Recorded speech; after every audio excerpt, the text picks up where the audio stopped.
March 1 മുതൽ printed RC ബുക്കുകൾ ഉണ്ടാവില്ല, കംപ്ലീറ്റ്ലി ഡിജിറ്റൽ ആക്കുക. ഇങ്ങനൊരു ന്യൂസ് നമ്മൾ കുറച്ച് ദിവസമായിട്ട് കേൾക്കുന്നുണ്ട്.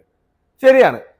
ഇമ്പോർട്ടൻ്റ് ആയിട്ടുള്ള ഒരു കാര്യം എന്ന് പറഞ്ഞു കഴിഞ്ഞാൽ ഇനി മുതൽ വാഹന രജിസ്ട്രേഷൻ സംബന്ധിച്ചിടത്തുള്ള എല്ലാ കാര്യങ്ങളും ആധാർ OTP ത്രൂ ആയിരിക്കും. അതായത് നമ്മുടെ RC ഓണറിന്റെ ആധാറിന്റെ OTP ത്രൂ ആയിരിക്കും. നമ്മുടെ പരിവാഹൻ സൈറ്റിൽ കൊടുത്തിരിക്കുന്ന നമ്പറും നമ്മളുടെ ആധാറിലുള്ള നമ്പറും സെയിം അല്ലെന്നുണ്ടെങ്കിൽ നമുക്കിനി വാഹന രജിസ്ട്രേഷൻ സംബന്ധമായിട്ടുള്ള ഒരു കാര്യങ്ങളും നമുക്കിനി ചെയ്യാൻ പറ്റില്ല. അതായത് നമുക്കിനി വാഹനം പേര് മാറാനായിട്ട് അല്ലെന്നുണ്ടെങ്കിൽ നമുക്ക് ഹൈപ്പോത്തിക്കേഷൻ ആഡ് ചെയ്യാനായിട്ടോ ഒഴിവാക്കാനായിട്ടെല്ലാം ആധാർ OTP നിർബന്ധമായിട്ടും വേണം. ഇതിനായിട്ട് നമുക്ക് ഈ വരുന്ന 28-ാം തീയതി വരെ, അതായത് ഫെബ്രുവരി 28-ാം തീയതി വരെ നമ്മുടെ പരിവാഹൻ സൈറ്റ് ത്രൂവോ അല്ലെങ്കിൽ നമ്മുടെ കസ്റ്റമർ സർവീസ് സെന്റർ ത്രൂവോ നമുക്ക് ഇത് ചെയ്യാവുന്നതാണ്. അപ്പോൾ ഈ ഒരു കാര്യം വളരെ ഇമ്പോർട്ടൻ്റ് ആണ്.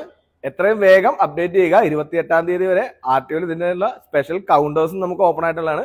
അപ്പോൾ നിങ്ങൾക്ക് ഈ കാര്യം അറിയില്ല എന്നുണ്ടെങ്കിൽ വേഗം ചെയ്യുക. നിങ്ങൾക്ക് അറിയില്ലാത്ത ഫ്രണ്ട്സ് ഉണ്ടെന്നുണ്ടെങ്കിൽ അവർക്കും ജസ്റ്റ് ഒന്ന് ഷെയർ ചെയ്ത് കൊടുക്കുക.